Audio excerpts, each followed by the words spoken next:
Mga gustong mangyari ni Andrea Brillantes sa taong 2024.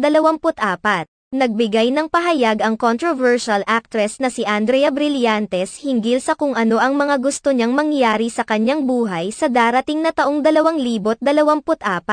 Hindi naman maitatanggi na isa ang aktres na si Andrea Brillantes sa mga personalidad sa telebisyon na talagang pinag-usapan ngayong taon dahil sa iba't ibang kontrobersya na kanyang kinakasangkutan.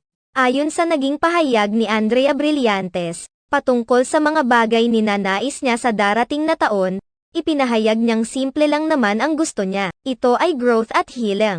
Ipinahayag rin ni Andrea Brillantes na wala na siya masyadong Christmas wish, dahil masaya naman umano siya ngayon.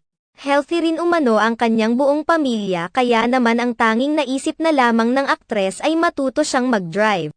Samantala, naging mas matunog ang pangalan ni Andrea Brillantes nang masangkot siya sa hiwalayan nina Catherine Bernardo at Daniel Padilla.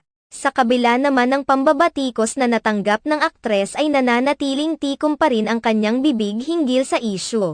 Tila pinapabayaan na lamang nito na kusang mawala ang issue. Maging si Catherine Bernardo ay nananahimik na rin at hindi na nilinaw pa kung totoong may kinalaman nga ba si Andrea sa issue.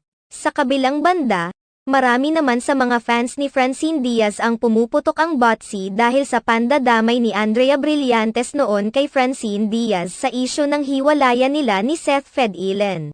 Gayong ang katotohanan ay nagtaksil lang naman si Andrea Brillantes kay Seth Fedillen dahil sa ginawa nila ni Daniel Padilla.